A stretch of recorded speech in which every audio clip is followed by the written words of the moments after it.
जो आप वसी इमारत देख रहे हैं, एक बहुत ही शानदार इमारत आपके सामने से गुजर रही है। ये कोई मामूली इमारत नहीं है, बल्कि ख़ास इमारत है, और ये ख़ास इमारत ख़ास बच्चों की तरबियत के लिए बनाई गई है। जो बच्चे पैदाइशी तौर पर सही तरीके से नशोनुमा नहीं पाते और जिनकी जहनी कैफियत इस कदर नहीं होती कि वो दूसरे बच्चों के मुकाबले में आकर काम कर सकें या बात कर सकें, ऐसे बच्चों की तरबियत के लिए सरजी फाउंडेशन की जानिब से खुसूसी स्कूल का आगाज़ किया गया है, जिससे सैकड़ों बच्चे इस्तेफ़ादा कर रहे हैं। रोज़ाना ने इस स्कूल के ताल्लुक़ से बात जानने के लिए और इस स्कूल के ताल्लुक़ से लोगों में बेदारी लाने के लिए खुसूसी प्रोग्राम किया, खुसूसी वीडियो निकाली है। इस वीडियो के ज़रिए से आपको बहुत बड़ा इससे फ़ायदा पहुँच सकता है। जिस्मानी तौर पर जिस्मानी व ज़हनी खामियों का शिकार बच्चों की तरबियत के लिए इंतज़ामात इस स्कूल में मौजूद हैं। जो बच्चे अब तक बात नहीं कर सकते थे, वो इस स्कूल को आने के बाद बाकायदा बात करने लगे हैं। यहाँ तक कि कई बच्चे ऐसे थे जो उठकर बैठ नहीं सकते थे, वो लेटे हुए अपनी ज़िंदगी गुजारने के मोड़ पर थे। ऐसे बच्चों को भी इस स्कूल में खुसूसी तरबियत देते हुए आज उन्हें चलने फिरने के लायक बनाया गया है। फ़िलहाल इस स्कूल में 80 बच्चे ज़ेर तालीम हैं, ज़ेर तरबियत हैं। इन बच्चों की तरबियत के लिए न सिर्फ असातिज़ा का इस्तेमाल किया जा रहा है, एक 9 असातिज़ा यहाँ पर मौजूद हैं। इन 9 असातिज़ा के अलावा इस स्कूल में ये खूबी भी है कि वो वालिदैन को भी इस कदर तरबियत देने लगे हैं कि वो अपने बच्चों के मुस्तक़बिल में किस तरह से उन्हें पढ़ाएं, किस तरह से दिखाएं, इस तरबियत को वो आम करने की कोशिश कर रहे हैं। सरजी फाउंडेशन हर बच्चे के लिए माहाना अंदाज़न 1 लाख रुपये ख़र्च कर रहा है, लेकिन ये 1 लाख रुपये वो इन बच्चों के ज़रिए से वसूल नहीं कर रहे, बल्कि रज़ाकाराना तौर पर अपने इदारे की जानिब से पेश कर रहे हैं। इसके अलावा यहाँ पर जो क़ुव्वत समाअत से महरूम बच्चे हैं, उनके इलाज के लिए भी माकूल इंतज़ामात किए गए हैं। आइए हम इस स्कूल के डायरेक्टर ईश्वर सरजी से बात करते हैं, यहाँ के असातिज़ा से बात करते हैं, और साथ ही साथ वो वालिदैन जो अपने बच्चों के मुस्तक़बिल को संवारने के लिए हर दिन यहाँ सुबह ता शाम वक्त गुजारते हैं, इनसे भी बात करते हैं। हालांकि यहाँ पे जो वो वक्त गुजार रहे हैं वो उनके अपने बच्चों के मुस्तक़बिल के लिए बेशकीमती है, और वो अपने बच्चों के मुस्तक़बिल को संवारने के लिए इस स्कूल का सहारा ले रहे हैं। हमारे इस वीडियो का मकसद भी यही है कि जो बच्चे इस तरह की परेशानियों से दो चार हैं, ऐसे बच्चों को आप इस स्कूल से में दाखिला दिलवाकर उनकी ज़िंदगी को बेहतर बना सकते हैं, उन्हें अपने कदमों पर खड़े होने के लायक बना सकते हैं, वो ताकि वो किसी ताहयात किसी के ऊपर मुनहसर ना हो, किसी के ऊपर डिपेंड ना हो, अपनी ज़िंदगी वो अपने बलबूते पर हंसी खुशी गुजार सके। इसके लिए इस स्कूल में दाखिला दिलाना बेहद ज़रूरी है। ईश्वर सरजी जो इस फाउंडेशन के बानी हैं और डायरेक्टर भी है, आपको तफसीलात बताएंगे। इसके अलावा आप इस स्कूल में क्या क्या तरबियत दी जा रही है, किस तरह से तरबियत दी जा रही है, इसे भी आप बगौर देखें। रोज़नामा आज का इनकलाब के लिए मैं मुदस्सिर अहमद, कैमरामैन आफ्ताब के साथ शिमोगा।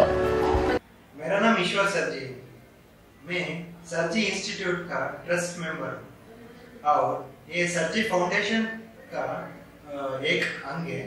ये 1 साल पुराना है। अब तक हमारे साथ 70 से ज़्यादा बच्चे ट्रेनिंग ले रहे हैं, जो ये स्पेशल बच्चे हैं।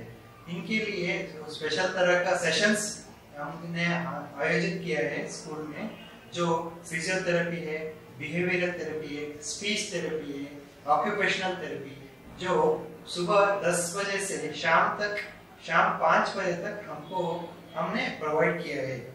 ये स्पेशल बच्चों के लिए हमने ये फैसिलिटी दिया है, जो हमारा साथ 9 सर्टिफाइड टीचर्स है, जो स्पेशल बच्चों के साथ सुबह शाम तक वो ट्रेनिंग देते हैं इस सेशन के वाइज। अब तक जो 70 बच्चे हमारे पास रजिस्टर हुए हैं, उनमें से 15 से ज्यादा बच्चे इम्प्रूवमेंट दिखा के, और कुछ बच्चे नॉर्मल स्कूल भी जाने का स्टार्ट कर दिया है। हमारा मेन मिशन है कि ये स्पेशल बच्चों के लिए, जो हम बोलते हैं स्लो लर्नर्स, उनको ये ट्रेनिंग देना और उनको आम लोगों के साथ डेली लाइफ को एंजॉय करना, और वो खुद के एक डेली लाइफ जिए, वो हमारा मेन मिशन है। और हमारा पास एक स्पेशल इंस्ट्रूमेंट है, उसका नाम है OAE मिशन। उसको हम यहाँ अभी तक पैदा हुआ बच्चा, मतलब 1 महीना 2 महीने से 18 महीना तक जो हम यूज करते हैं उसका हियरिंग टेस्ट करने के लिए, और उसमें पता चलता है कि ये बच्चा कितना सुन सकता है। उसके लिए क्या क्या थेरेपी हम सोच के वो टीचर्स डिसाइड करके उनको सपोर्ट देते हैं। अब तक ये डे केयर चल रहा है। हमारा फ्यूचर एक्सपेंशन है, उसका एक रेसिडेंशियल बोर्डिंग जैसा बनाना है, सेल्फ सस्टेन्ड बोर्डिंग स्कूल बनाना है। ये हमारा नेक्स्ट विजन है। ಸರ್ಜಿ ಇನ್ಸ್ಟಿಟ್ಯೂಟ್ ಶಿವಮೊಗ್ಗ ವಿಶೇಷ ತರಬೇತಿ ಮಕ್ಕಳ ಕೇಂದ್ರ ಶಿವಮೊಗ್ಗ. ಇಲ್ಲಿ ನಾನು 1 ವರ್ಷದ 3 ತಿಂಗಳಿಂದ ನಾನು ಇಲ್ಲಿ ಹೆಡ್ ಮೇಡಮ್ ಆಗಿ ವರ್ಕ್ ಮಾಡ್ತಾ ಇದ್ದೀನಿ. ಇದಕ್ಕೂ ಮೊದಲು ನಾನು ತೀರ್ಥಹಳ್ಳಿಯಲ್ಲಿ ವರ್ಕ್ ಮಾಡ್ತಾ ಇದ್ದೆ. ಈಗ ನನಗೆ 17 ವರ್ಷದ ಎಕ್ಸ್ಪೀರಿಯನ್ಸ್. ನಾವು 17-20 ವರ್ಷದಿಂದಲೂ ಇಂಥ ಮಕ್ಕಳನ್ನ ನಾವು ಮನೆಯಲ್ಲೇ ಇಟ್ಕೊಂಡು ರೆಡಿ ಮಾಡಿ ಕಳಿಸ್ತಾ ಇದ್ವಿ. ಇಲ್ಲಿ ಸರ್ಜಿ ಡಾಕ್ಟ್ರು ಓಪನ್ ಮಾಡಿರೋದ್ರಿಂದ ನಾನು ಇಲ್ಲಿ ಬಂದು ವರ್ಕ್ ಮಾಡ್ತಾ ಇದ್ದೀನಿ. ಇಲ್ಲಿ ನಮ್ಮಲ್ಲಿ ಅನೇಕ ನ್ಯೂನತೆ ಉಳ್ಳ ಮಕ್ಕಳು ಬರ್ತಾರೆ.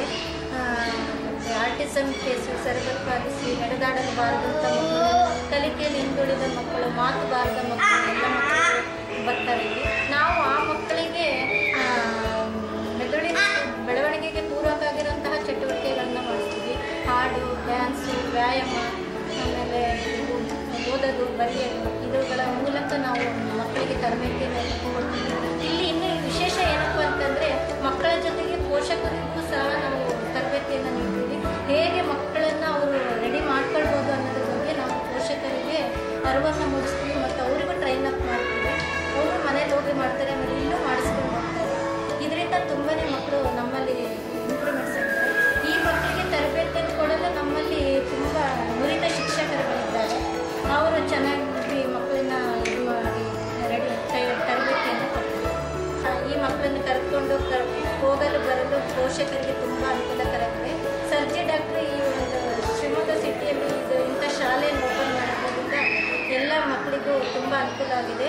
ಸರ್ಜಿ ಸರ್, ಧನಂಜಯ ಸರ್ಜಿಯವರಿಗೂ ಹಾಗೂ ಅವರ ಟೀಮ್ಗೂ ಧನ್ಯವಾದಗಳನ್ನ ಹೇಳಕ್ಕೆ ಇಷ್ಟಪಡ್ತೀನಿ.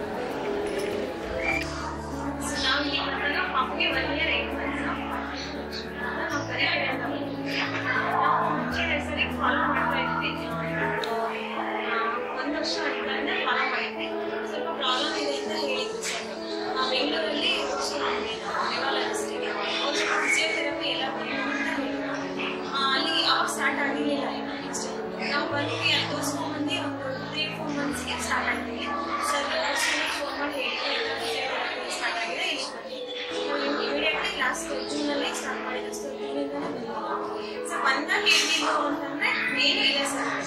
ಸೊ ಮಲ್ಗೆ ಇರುತ್ತೆ, ಮಲ್ಗೆ ಇರ್ತಾರೆ, ಮೆಡಿಕ್ ಅಂತಾನೆ ಹೇಳ್ಬೋದು. ಯಾವ ಮೆಡ್ಸ್ ಇರಲಿಲ್ಲ, ಏನು ಗೊತ್ತಾಗ್ತಿರ್ಲಿಲ್ಲ. ಬರೋದನ್ನು ಅವಳಿಗೆ ಯಾವ ಫಸ್ಟ್ ಅಮ್ಮ ನಾನೇ ಐಡೆಂಟಿಫೈ ಗೊತ್ತಾಗ್ತಾನೆ ಇರಲಿಲ್ಲ. ಅಮ್ಮ ಯಾರು ಯಾರನ್ನ ರೆಕಗ್ನೈಸ್ ಮಾಡ್ತಾನೆ ಇರಲಿಲ್ಲ. ಈಗ ಬಂದು ಒಂದು 2 ಮಂತ್ಸ್ಗೆ ಫಸ್ಟ್ ಈಗ ಇರ್ತಿರ್ಲಿಲ್ಲ ಸರ್. ಕರೆಕ್ಟ್ಲಿ ಎತ್ಕೊಂಡು ಅಸಲು ಹಿಂದೆನೇ ಹೋಗ್ತಾಯಿತ್ತು. ನಾವು 1 year 3 months ಇಂಪ್ರೂವ್ಮೆಂಟ್ ತುಂಬ ಚೆನ್ನಾಗಿತ್ತು ಸರ್. ನನಗೆ 1 year 6 ಮಂತ್ಸ್ಗೆ 6 ಮಂತ್ಸ್ ಪೂರಕ್ಕೆ ಸ್ಟಾರ್ಟ್ ಮಾಡಿದ್ದು. ಫಸ್ಟ್ ಅಂಬೆಗಾರ ಹೇಳ್ಕೊಡ್ತಿರ್ಲಿಲ್ಲ, ಅದೆಲ್ಲ ಮಾಡಿದ್ದು. ಈಗ ಅವ್ರಿಗೆ ನಡೀತಾ ಇದೆ ಸರ್. ಅಂಬೆಗಾರ ನಡೆಸಿರಲ್ಲ, ಅಲ್ಲಿ ತನಕ ಇಂಪ್ರೂವ್ಮೆಂಟ್ಸ್ ಆಗಿದೆ. ಸ್ಪೀಚ್ ಸ್ವಲ್ಪ ಎಲ್ಲ ರೆಕಗ್ನೈಸ್ ಮಾಡ್ಕೊಳ್ಳಿ ಸರ್. ಮನೆಯವ್ರಿಗೆ ಯಾರು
नेचर से भी अच्छा दिखते हैं बच्चे को, घर के जैसा बहुत अच्छे हैं ऐसे बच्चे के वास्ते। कब से आ रही हैं? 6 महीने हुआ।